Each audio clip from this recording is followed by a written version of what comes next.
এখন কেন বের হয়েছে? আপনারা সভাপতির পদ ত্যাগ করার পর বা আপনি যে এনএসএর পদ থেকে আপনাকে সরিয়ে দেওয়া, তারপর কেন ত্যাগ করলেন? আগে কেন ত্যাগ করেনি? বা কিছু সময় দেখা গেল আপনারা এখানে ছিলেন তাদের সঙ্গে, বর্মন গোষ্ঠীর সঙ্গে, আপনি যেটা বললেন, তো আগে কেন ত্যাগ করেন, এখন কেন ত্যাগ করতে গিয়েছেন আপনি? দেখুন, যে দলে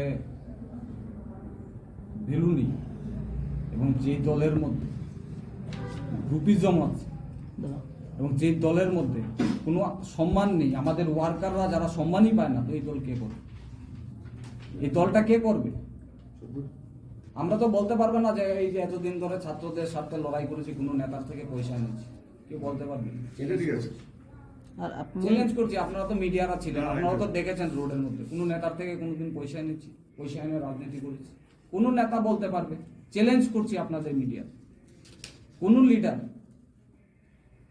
আপনারা বললেন বাইরের নেতৃত্ব আসে ব্যবসা করতে, কি ব্যবসা করে তারা একটু যদি বলুন। আমরা এই তো পয়সার খেলা হয়, ওকে টিকিট দেবে, ওকে টিকিট দেবে, এই তো ব্যবসা। টিকিট বিক্রি চলে, মানে সোজা কথা টিকিট বিক্রি ব্যবসা। টিকিট বিক্রির ব্যবসা ব্যবসা। এগুলোই চলে। আর আপনার সারা রাজ্যের মধ্যে এখন অনেক কার্যকর্তা দেখা যাচ্ছে আপনাদের সব, ঠিক আছে, যাই হোক, কতজন আসতে পারে যদি একটু বলেন আমাদের? ঐতিহাসিক হোক। কতজন একটু অ্যামাউন্ট যদি, বা কতজন আসতে পারে, মানে approximate একটা idea। কতজন আসতে পারে আপনাদের? সবার সাথেই কথা বলছি, আমি আগে যাবো, এক্সাক্ট ফিগার তো বলা যাবে না। এক্সাক্ট ফিগারটা এখন আমরা বলতে পারছি অন্য না। পার্টিতে যোগদান কি পরিকল্পনা রয়েছে না? যেই সংগঠন সরে দিয়েছে এভাবেই চলবে আপনাদের, না অন্য পার্টিকে যোগদান করবে? আমি তো আপনাদেরকে বললাম, এখনো আমরা সিদ্ধান্ত নেই, সিদ্ধান্ত নিলে তো আপনারা জানতেই পারবেন। না না, যে কথা বলছি না, আমি বলছি ইলেকশন খুব কাছাকাছি, পুরোপুরি যে পরিস্থিতি সৃষ্টি হয়েছে ইলেকশন কাছাকাছি, তাহলে আপনাকে দেরি করবেন আর নাকি আরো কি করবেন? মানে আর ভালোই হবে, ভালোই হবে, কতদিনের মধ্যে সেটা করবেন? যেটাই হবে ভালো হবে। কোনো পার্টির সঙ্গে কি আলোচনা চলছে? আলোচনা চলছে, সবার সাথে কথা হচ্ছে, ডিসকাস হচ্ছে। আপনি ভারতের ছাত্র ফেডারেশনের সঙ্গে জয়েন্টলি কোনো কিছু করবেন নাকি? এরকম ধরুন চিন্তাধারা আছে বা ওদের সঙ্গে কথা হয়েছে এরকম? তার সাথে ভারতের ছাত্র ফেডারেশন থেকে এসএফআই দেখুন, সম্পর্ক তো থাকতেই পারে, সবার সাথে রিলেশন তো থাকতেই পারে না। সেই রিলেশন রাজনৈতিক কোনো সম্পর্ক? না, কোনো সম্পর্ক নেই, আমার সাথে ব্যক্তিগত রিলেশন আছে অনেক। ওদের আন্দোলনের প্রতি আপনার সমর্থন আছে? ওদের ছাত্র স্বার্থে যে আন্দোলন, ছাত্রদের স্বার্থে আন্দোলন করলে তো আমাদের সমর্থন থাকবেই। প্রথম কথা হলো, আপনারা তো সবাই জানেন যে ছাত্রদের স্বার্থে হোক, যুবকদের স্বার্থে হোক, রাজ্যের বেকার বলুন, শ্রমিক কৃষক থেকে শুরু করে রাজ্যের যে কোনো জায়গায় বেসিক্যালি ছাত্রদের জন্য কেই রাজ্যের মধ্যে লড়াই করেছে। 2016 থেকে আমরাও, এর আগে হয়তো বা আমরা ফ্রন্ট লাইনে আসিনি, কিন্তু দলে ছিলাম কংগ্রেস পার্টি।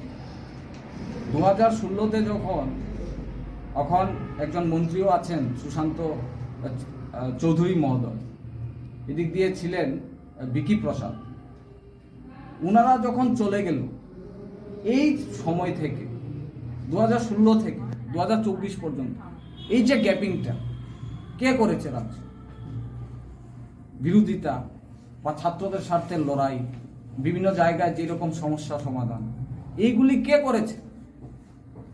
আমরা ফুল টিমরাই তো আমরা করেছি এখানে। এবং আমরা মানুষের স্বার্থে, ছাত্রদের স্বার্থে যে কোনো জায়গায় আমরা যে কোনো ডিমান্ড, ধর্মনগর থেকে সাবরুম পর্যন্ত যে কোনো সমস্যায় আমরা ছুটে গিয়েছি। আমরা দেখিনি কে এখানে কে কোন দল করেছে, কে কোন পার্টির সাথে যুক্ত, কে সিপিএম, কে বিজেপি, কে ত্রিপুরামথা, কে অন্য পার্টিতে আছে, কে কে রাজনৈতিক দলের সাথে নাও থাকতে পারে, কিন্তু আমরা সেটা দেখিনি। কিন্তু আমরা সঠিক, আমরা রাস্তায় মানুষের কথা চিন্তা করে, ছাত্রদের কথা চিন্তা করে আমরা লড়াই করেছি। এবং আমরা এই লড়াইয়ে, আপনারা তো দেখেছেন, আপনারাও মিডিয়ারা ছিলেন, রাজ্যের মেহনতি মানুষ সবাই জানে যে আমরা প্রত্যেকটা ডিমান্ড আমরা সাকসেস হয়েছি। গভর্নমেন্টকে চাপ সৃষ্টি করে, গভর্নমেন্টের সাথে কথা বলেও আমরা প্রত্যেকটা জায়গায় আমরা সমস্যা সমাধান আমরা করতে পারি। কিন্তু আমরা যেই দলটা থেকে আমরা করেছি, সেই দলের মধ্যে যেই রকম ভাবে একটা গ্রুপ রাজ্যের মধ্যে, যারাই কংগ্রেস ভবনটাকে ব্যাংকের চোরমার করে সোনিয়া গান্ধী, রাহুল গান্ধীকে কংগ্রেস ভবনে জুতা পিটাই করলো, আজকে তারাই কংগ্রেস চালাচ্ছে। তার মানে কি?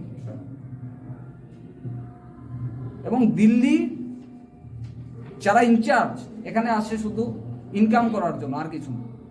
যারা প্রকৃত কংগ্রেস বা প্রকৃত যারা ছাত্র যুবরা, তারা এই রাজ্যের মধ্যে যারা কংগ্রেস কর্মীরা আছে, তাদেরকে কোনো মূল্যায়ন দেয় না, মূল্যায়নহীন। টোটালি এখানের মধ্যে একটা গ্রুপ, মানে এটাকে কি বলবো, বর্মন গ্রুপ বলে পরিচিত। যারা কংগ্রেস ভবনে সোনিয়া গান্ধী, রাহুল গান্ধী মুর্দাবাদ, সোনিয়াজিকে জুতা পিটাই করলো, আজকে তারাই কংগ্রেস চালায়। তাহলে আজকে আপনারা বলুন, এই রাজ্যের মধ্যে সারা দেশে কংগ্রেস বিচলিত হয়ে গেছে। এবং Subscribe to Tripura Info and press the bell icon so that you never miss any latest updates and news on Tripura.